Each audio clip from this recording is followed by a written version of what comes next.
Bienvenue à vous, content de vous retrouver. C'est le dernier funeste de 2024 et j'ai arrêté mon choix. J'espère que ça vous plaira. Sur une vacnerie que j'espère, je précise que ce n'est pas un numéro, ça n'a pas la prétention d'être un numéro sur Wagner et son univers, mais je vous le dis, on va essayer faire du mieux qu'on peut une Wagnerie que j'espère sur ce mode, sur le plan de nos choix, de texte sur le mode rare et précieux. Et d'entrée, comme texte, comme poème d'ouverture, là j'ai arrêté mon choix sur... Je vais vous lire un des poèmes dorés et c'est l'occasion de revenir une dernière fois sur 2024 qui aura été l'année de la célébration du centenaire de la disparition d'Anatole France. Je vais vous lire, oui, ça s'intitule Vénusberg, et ça renvoie immanquablement à cet opéra créé à Dresde le 19 octobre 1845 de Wagner, l'opéra qui a pour nom Tannhäuser, Vénusberg dans les poèmes dorés d'Anatole. Alors oui, encore une fois, ça n'a jamais été la poésie d'Anatole France. Ça n'a jamais été reconnu comme de la grande, de la toute grande poésie, pas le registre dans lequel il aura excellé, ce qu'il nous aura laissé de mieux, mais ces poèmes, je les aime bien et partant. De temps en temps, j'aime bien vous en lire, en relire l'un ou l'autre, et je pense vous avoir déjà montré mon édition, sortie en 1924, l'année de sa mort, l'édition de ses poésies complètes et dans les poèmes dorés. Il y a, oui, il y a le voici notre Vénusberg. J'ai brûlé mes draps d'or et ma viole aussi, tandis que le brasier du repentir m'éclaire. Je vais auprès du pape avoir de lui merci. Ô Saint-Père le Pape, écoutez, sans colère, par quel rare péché suaves aux démons, j'osais, loin de Jésus, grandement lui déplaire. Dans le bourg enchanté, sur le plus haut des monts, chez la belle Vénus, j'ai vécu 7 années. Absolvez-moi, de par Jésus que nous aimons, la crosse du Saint-Père en ses mains étonnées trembla. Quand cette crosse aura feuilles et fleurs, les fautes que tu fis seront pardonnées. Alors le chevalier s'en alla tout en pleurs.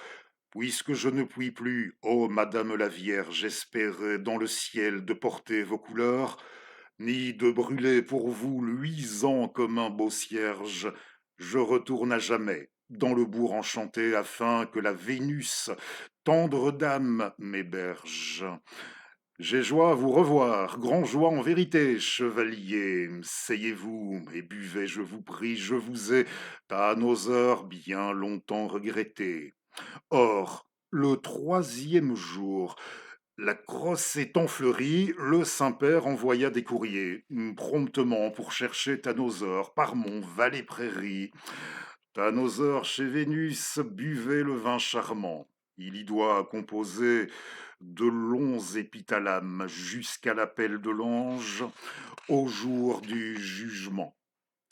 Il ne faut pas, au jour du jugement, il ne faut pas ainsi désespérer les âmes, ainsi ceux-là sont damnés, qui furent amateurs du parler clair et du clair sourire des dames.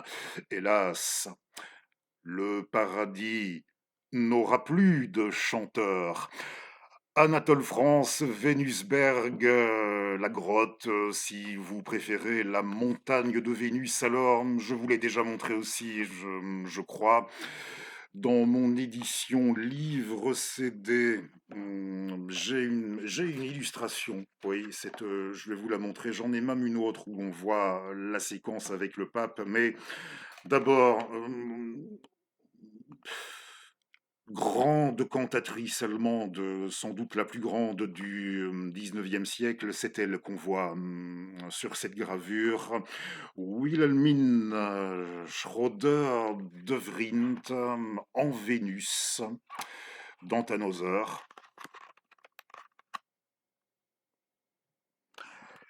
Et alors, oui, j'ai même le pape, hein, j'ai même la rencontre, la confrontation de notre chevalier troubadour avec le pape et qui, franchement, non, il est pas content du tout.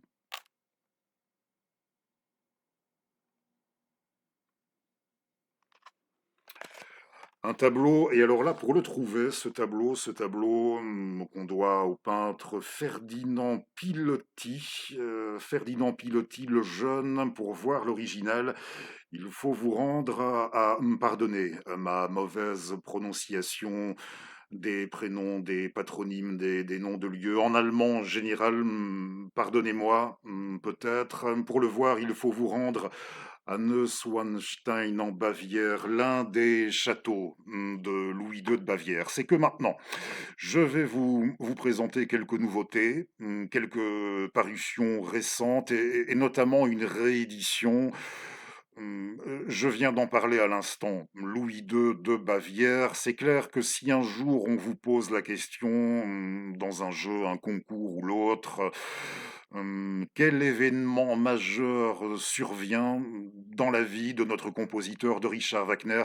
Quel événement va bouleverser après 15 ans d'errance à travers l'Europe, et il se trouve je pense qu'il devait se trouver alors à Stuttgart, vient bouleverser sa vie, l'arrivée de cet émissaire du roi Louis II de Bavière qui vient lui proposer de se mettre au service de Louis II, de le rencontrer, tout du moins dans un premier temps. 1864, oui, et tout ça parce qu'on vient de rééditer le Louis II de Jacques Bainville chez Tempus en format de poche. Mais avant, j'aimerais bien, histoire de vous présenter aussi des auteurs des plus contemporains, une autrice contemporaine, en l'occurrence ma compatriote Emmanuel Pirotte.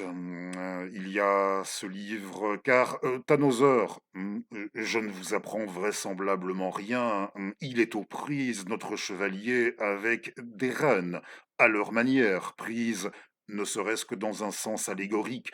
Tannhäuser, c'est la confrontation. Vous avez Lise, Élisabeth d'un côté, Vénus de l'autre. C'est le chevalier, l'artiste aux prises. Oui, c'est le sacré contre la confrontation du sacré et du sensuel. En gros, résumé schématiquement, mais résumé, je crois tout de même, Tannhäuser, c'est ça.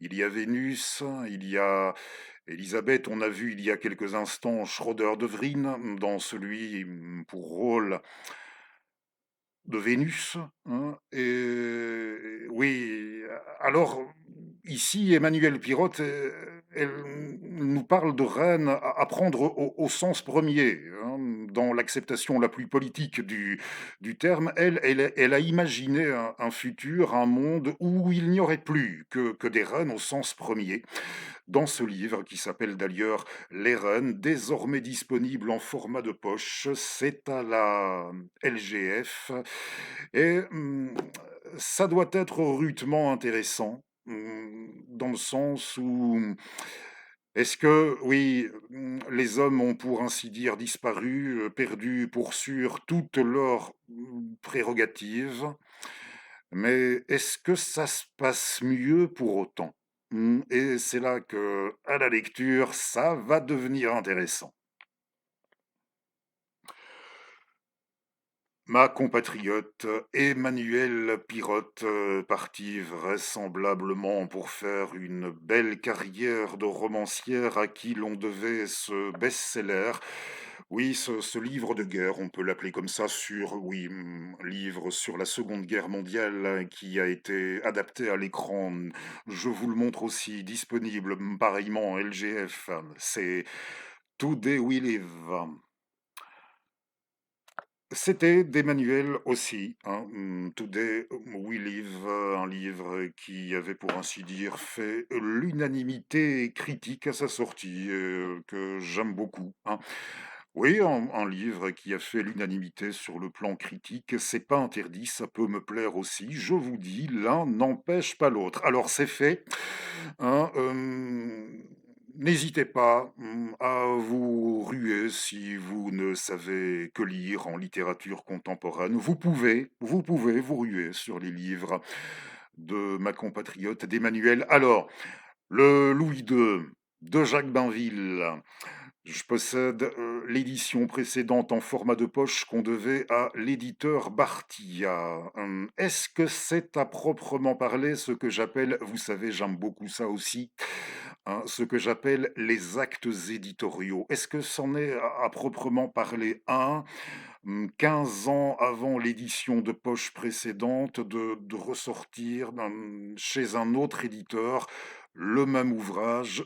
Je ne sais trop, à supposer que l'édition précédente, a été complètement épuisée, alors là oui, hein, dans ce cas tant mieux, ça vient de ressortir, ça vient d'être réédité chez Tempus, je l'ai dit, déjà, et je vais vous montrer mon édition Bartia de Bainville. Je vous disais, il n'y a pas longtemps, on parlait de son bouquin à Johann Chapoutot sur le nazisme et l'Antiquité. Il avait ouvert le feu, hein, c'était son premier opus, d'historien à Johann, et Jacques Bainville avait débuté sur le plan livresque, avec ceci, avec cette étude, cette biographie, mais c'est bien plus que... Oui, vous comprendrez où je veux en venir, très certainement, à la lecture. C'est franchement une étude très approfondie de Louis II et de son temps, de son siècle, de l'âge romantique, et on y revient bientôt, à l'âge romantique. Oui, en 2009, chez Bartiga. Je ne sais pas si chez Bartiga c'est encore disponible ou non. Je vais vous lire un... Peut-être vous allez-vous vous rappeler cet autre numéro précédent de Funeste où nous avions parlé de l'aspect kitsch des réalisations des châteaux édifié par ce souverain, par le protecteur, le mécène numéro un de Richard, Louis II de Bavière. Je vous avais lu tout un texte très intéressant d'un historien de l'art sur le kitsch et Louis II de Bavière. Et ici, je vais vous lire le texte qui clôture la partie chez Bainville, la partie sur Louis II et l'art qui... on va renouer avec certains thèmes qui avaient déjà été développés dans ce texte lu antérieurement. Et c'est que il n'est pas tendre pour certaines choses, il n'est pas tendre du tout à l'adresse du souverain bavarois Jacques Bainville. Il estime que il aurait davantage dû se penser pour vocation non pas celle d'un poète, mais plutôt d'un érudit ou d'un artisan érudit, mais certainement pas celle d'un poète. Alors au besoin, vous allez saisir pourquoi il dit ça. Ça commence par une anecdote. Ayant commandé, oui, Louis II avait commandé à un peintre un lever de Marie-Antoinette. Après avoir examiné le tableau, il le renvoya avec cette notice.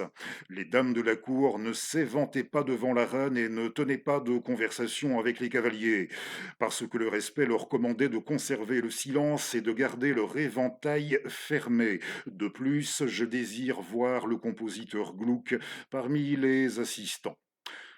Sur la valeur de la peinture elle-même, pas un mot. On comprend pourquoi Lindorff, Ehrenchiemsee, Neuschwanstein sont remplis de toiles sans valeur. Un archéologue, un érudit, un connaisseur en fait d'histoire du meuble et du costume, Louis II, était tout cela bien plutôt qu'un artiste. Il se plaisait du reste à faire exécuter des bijoux et des meubles dont il donnait l'idée. L'orfèvre Merck de Munich travailla souvent pour lui. Le roi aimait à distribuer dans son entourage beaucoup de ces objets, sans dire la part qu'il avait prise à leur exécution. Il voulait même que le secret fût bien gardé et ne s'en ouvrait qu'à de rares intimes. Pourtant, Il avait une confiance particulière en monsieur Hefner Alteneck, directeur du Musée national, et se montrait ravi quand il obtenait ses louanges. Ses bijoux, au dire de madame de Cobel, avaient surtout pour sujet des emblèmes. C'était par exemple le soleil de Louis XIV ou bien les armes de la maison de Bavière. Quant au mobilier, c'est surtout à celui de Linderhof et de Ehrenchiemsee qu'il apporta son attention. La vérité oblige à dire que son effort n'a pas toujours réussi, que son imagination n'a pas toujours été heureuse. À Ehrenchiemsee, notamment, on montre comment, ayant été dessinée par le roi, une vitrine somptueuse et massive de style Louis XV, chargée d'ornements et revêtue d'écailles. Elle était destinée à renfermer la couronne et le sceptre du souverain. Rien n'est plus lourd et moins élégant. Quant aux fameux carrosses dorés qui servaient aussi de traîneau, ils sont couverts d'ornements. Sur la caisse du grand carrosse de cérémonie, on voit des scènes du siècle de Louis XIV, un ballet, une revue, etc. Un petit traîneau découvert, fourré d'hermine, porte la couronne royale montée sur une branche garnie d'amour. Un autre est composé de sirènes affrontées. Dans cet appareil, le roi ne craignait pas de parcourir la montagne durant les nuits d'hiver. C'était dans ces équipages de contes de fées une singulière apparition que celle du souverain vêtu de velours bleu de roi orné de riches pierreries accompagné de piqueurs et de gardes aux cheveux poudrés à blanc portant la livrée de la cour de France. Mais on ne se fait pas un art, on ne se fait pas un art pour soi tout seul. Là encore, le contact humain manqua à Louis II pour qu'il pût exercer une bienfaisante influence. Sans doute, on dira que Louis II a donné à la décoration un certain essor grâce aux nombreux travaux qu'il a fait exécuter. Les orfèvres et les tapissiers de Munich ont pu acquérir à le satisfaire une certaine virtuosité, rien de plus. Il avait mis ses peintres et architectes à l'école du pastiche. C'est une école stérile et rien n'en devait rester. Jacques Bainville, Louis II de Bavière. Réédition. Voilà, je vous ai signalé la dernière réédition de ce classique. Et pour terminer, eh bien, le dernier texte que vous allez entendre aujourd'hui, il est de celui qui aura été manifestement le dernier grand ami chronologiquement. Oui, ce grand ami français, chronologiquement dernier grand ami de Richard Wagner. Ils auraient fait connaissance à Rome, aux alentours de 1875.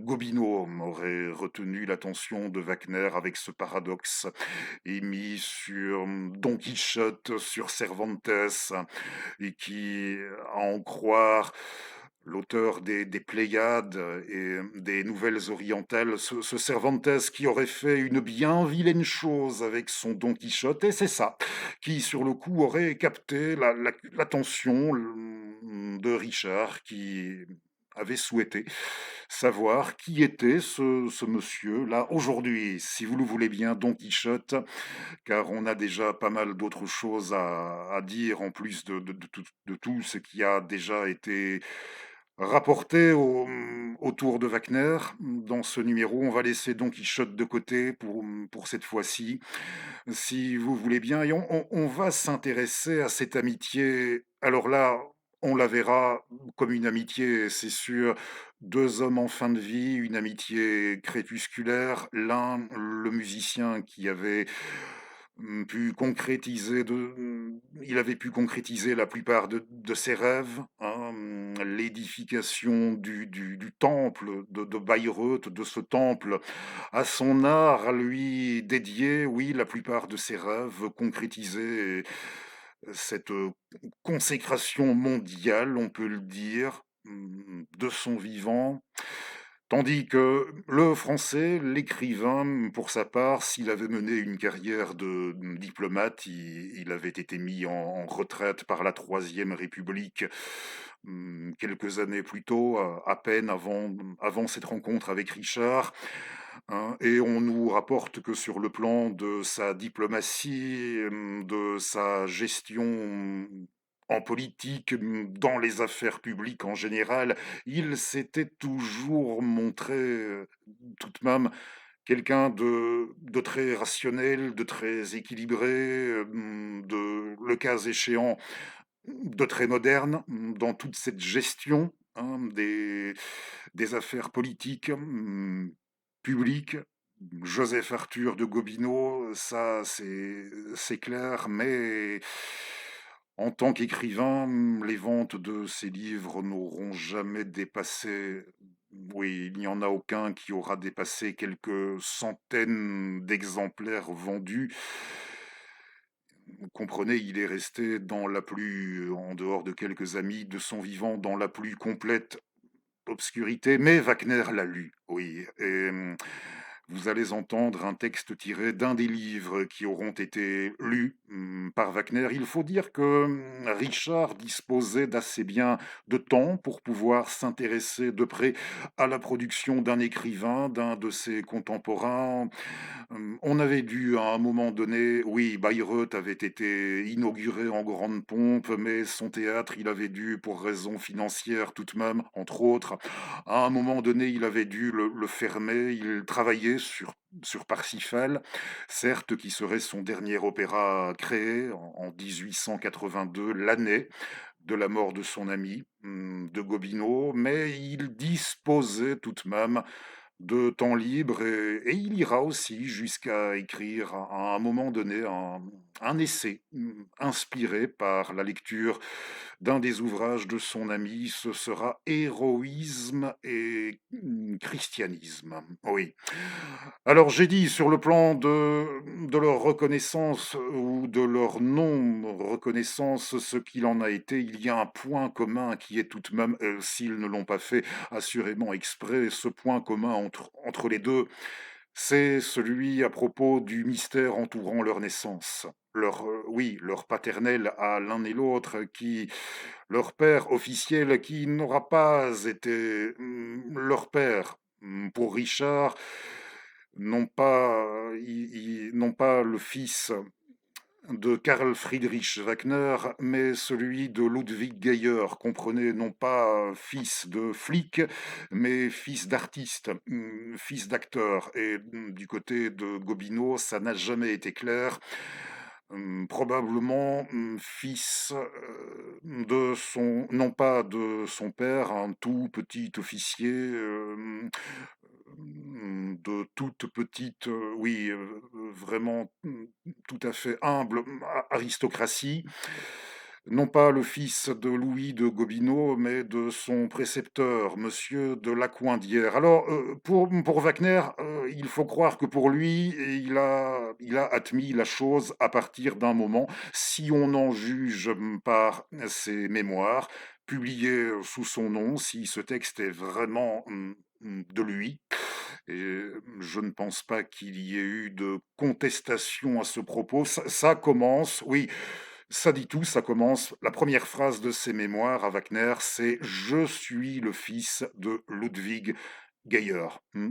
Clair et net. Tandis que Gobineau, il sera toute sa vie, resté dans l'hésitation. Il n'aura jamais pu, s'y faire vraiment, et d'ailleurs tout son délire, sur les races humaines, tout son délire, si vous voulez, entre guillemets, «raciste», ça vient essentiellement, de ça. Pour ne pas dire que, ça ne vient que de ça, de sa hantise des origines, de la nature déviée. Alors, je vous ai fait observer cette similitude chez eux, sur cette obscurité de leur naissance, et on peut s'amuser à regarder, hein, je trouve intéressant de regarder aussi bien sur le plan de leur parcours personnel respectif que, de ce qu'ils auront produit, hein. C'est que Wagner déjà, c'est déjà pas mal, il nous aura fait 3 gosses hors mariage. Oui, j'entends chez l'un et l'autre pour ce qui est déjà, des problèmes qui de la difficulté qu'ils auront eu à encadrer la notion d'ordre, familial, traditionnel, hein, encadrer la notion d'autorité parentale, mmh, au sens large. Alors Wagner, ben, il va bouter le feu à la citadelle des grands anciens, hein, oui, de l'incarnation de l'ordre ancien, puisqu'on va le surnommer à la suite de sa tétralogie, de son crépuscule des dieux, l'incendiaire du Valhalla, hein. Donc il est allé jusqu'à bouter le feu à la demeure de ces grands anciens, de cette incarnation, hein, de l'ordre parental, là aussi, traditionnel quelque part. Il faut croire et Gobineau, ben, dans son parcours perso, à partir d'une époque, on peut considérer qu'il y a rupture la plus totale, avec sa famille, avec son épouse, ses enfants. Il passe ses dernières années, on l'a comparé à un chevalier errant à travers l'Europe, et éperdument amoureux d'une femme mariée et inaccessible, Mathilde de la Tour, mais si pour l'œuvre, hein, entendez l'œuvre à présent, si pour l'œuvre Wagner, lui, il n'était pas du tout opposé à l'idée d'une rédemption et d'une ère de renouveau, d'un renouveau sur terre.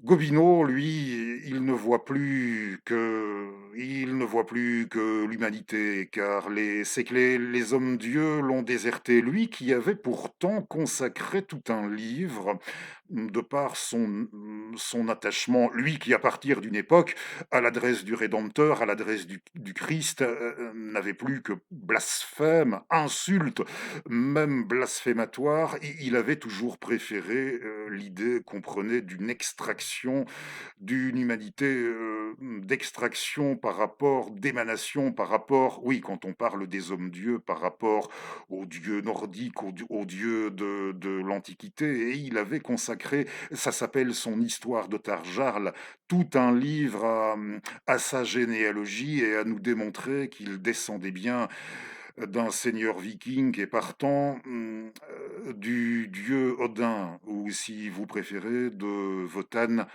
en personne, oui. Mais il faut croire que malgré tout ça, et malgré lui, les hommes-dieux, il n'y en a plus. Ils ont déserté le monde et l'humanité.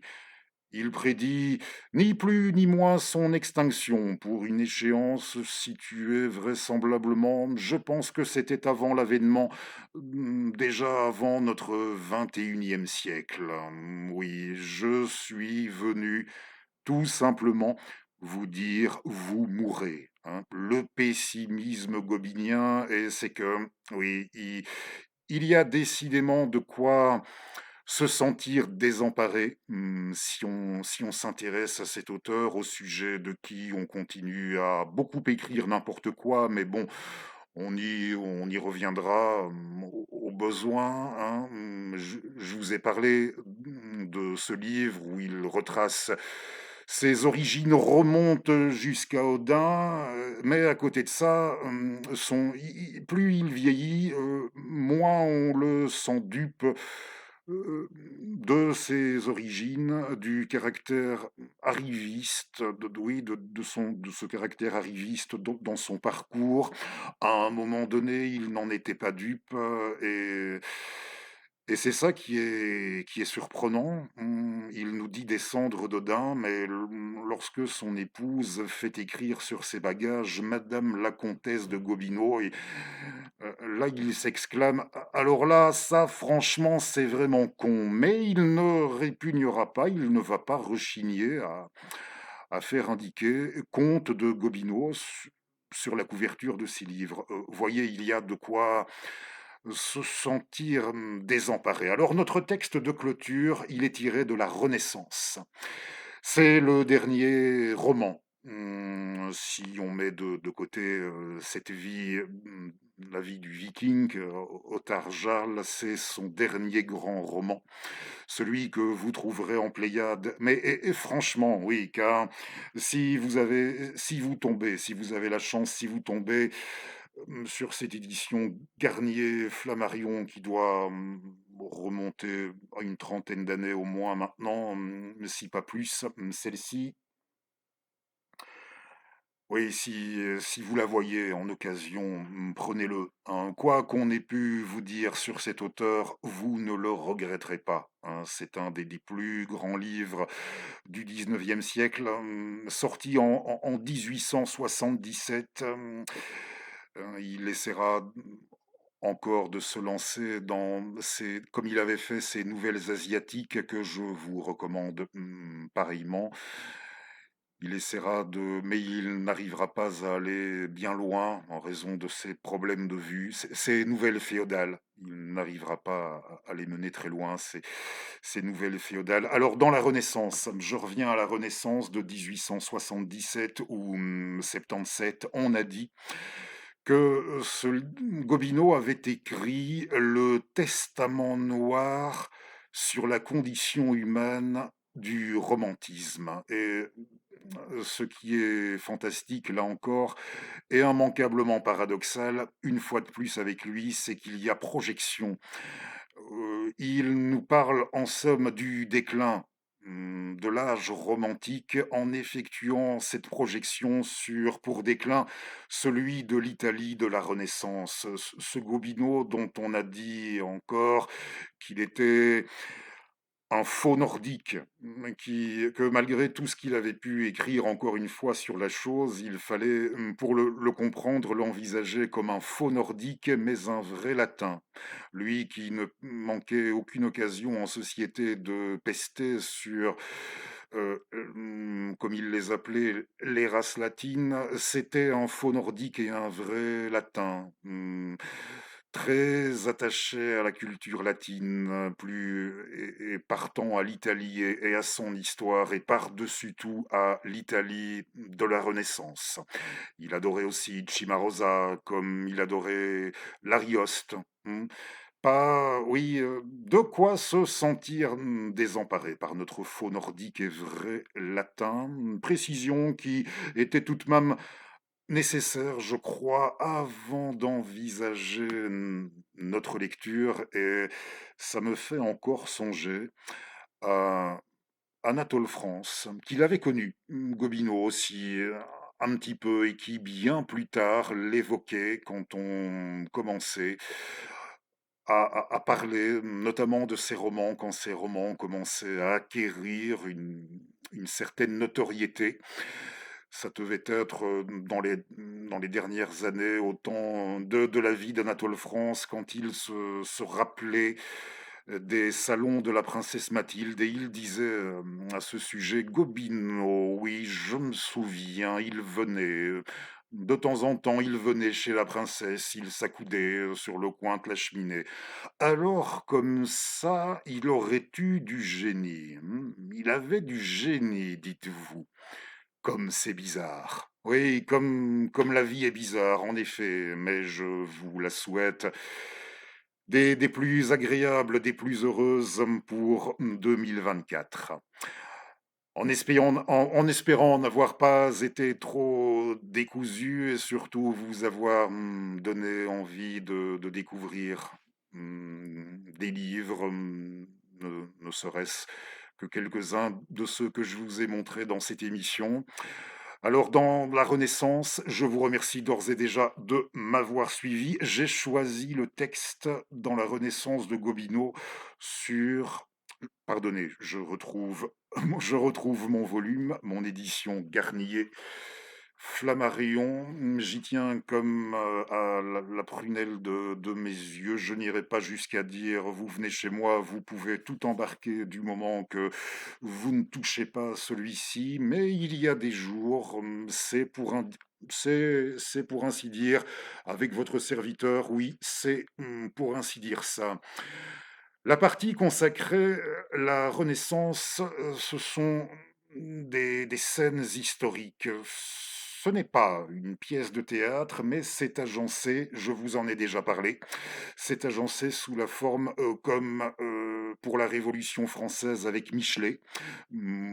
Si vous allez consulter, revoir du côté de Michelet, l'agencement est quelque peu similaire, mais les deux livres n'en sont pas moins très différents, il va sans dire, de ton, hein, de fond et de forme. Alors, ces différentes scènes, séquences historiques, chacune correspond à, pour ainsi dire, oui, oui, chacune correspond au nom d'un personnage ayant marqué une époque de la Renaissance italienne. Il nous parle aussi des fleurs d'or, les fleurs d'or de l'histoire de la Renaissance, et c'est dans la partie sur Léon X que nous avons ce fragment. Le voici sur la mort de Raphaël. Encore merci à vous. Alors, nous partons pour l'an de grâce 1520. Michel-Ange, chez lui, au taf, voilà, Michel-Ange, et son ami Urbino qui se présente. Maître, fait Urbino, maître, l'heure sonne. 1 heure après minuit, déjà. J'ai fini, Urbino, mais je meurs de faim. N'as-tu rien à manger ici? Regarde dans la huche. Je vais voir, maître. Ah, votre maison n'est pas montée sur un grand pied. Sitôt que vous avez de l'argent, c'est pour le donner au premier venu. Tu dis qu'il n'y a plus de ressources, hein? En es-tu sûr? Pardon, j'ai sauté une page. Oui, pardon, ça arrive. Alors Michel-Ange réplique à Urbino comme ça, l'homme qui lui a fait le reproche d'être dispendieux un, un peu envers n'importe qui. L'homme n'a pas besoin de beaucoup pour son corps, mais ses forces ne suffisent pas à élever son âme. Voilà du pain, maître. Il est un peu dur et un morceau de fromage et même un fond de bouteille. C'est excellent. Apporte-moi tout cela. Michel-Ange ôte son casque de carton, met la lampe sur une planche et mange debout, regardant sa statue. On frappe violemment à la porte. Qui peut venir à cette heure? Regarde par le guichet. Qui frappe?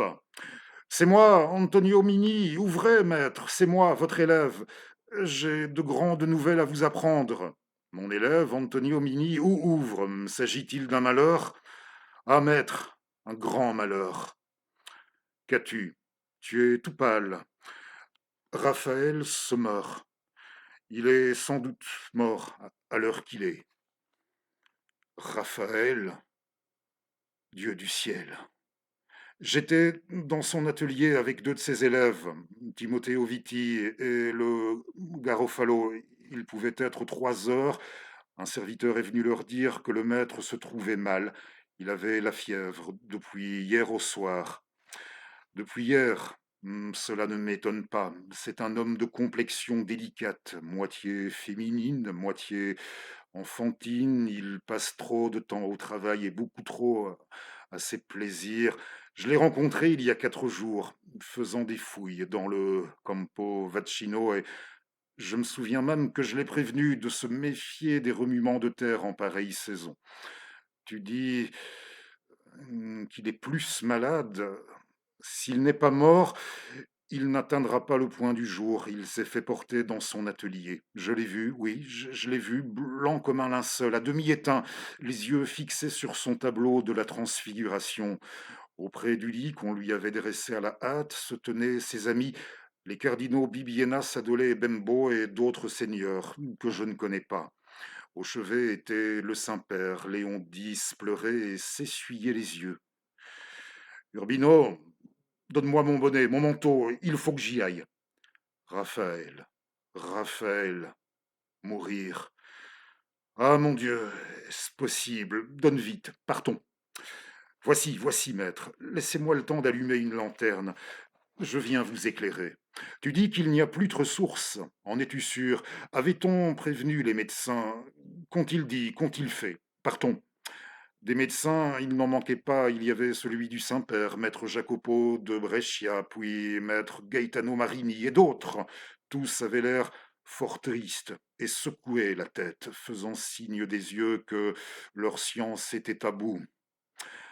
Allons, Urbino, es-tu prêt? Maître, me voici. Marche devant, marche plus vite. Ils sortent dans la rue, profondément obscure. La pluie a cependant cessé de tomber. Une déchirure se fait dans les nuages, rapidement roulés les uns sur les autres par le vent, et laisse apercevoir une partie du disque de la lune, dont la lumière blanche éclaire quelque peu le faîte des maisons et le chemin. On entend un grand bruit de pas. Quel est ce tumulte? Nous le saurons après avoir tourné l'angle de la ruelle, maître. Avançons, prenez garde à cette flaque d'eau. Il soutient Michel-Ange par le bras, passe rapidement et en désordre une troupe nombreuse d'officiers, de soldats, de serviteurs et de porte-flambeaux, dont les torches jettent une lumière rouge sur les maisons. Au milieu de ce cortège, la litière pontificale avec les rideaux fermés. Michel-Ange fait un camérier. Que signifie cela, monsieur? Le camérier réplique: c'est le Saint-Père qui rentre au Vatican. Est-ce que Raphaël, une voix dans la nuit? Raphaël est mort et Michel-Ange est seul en Italie.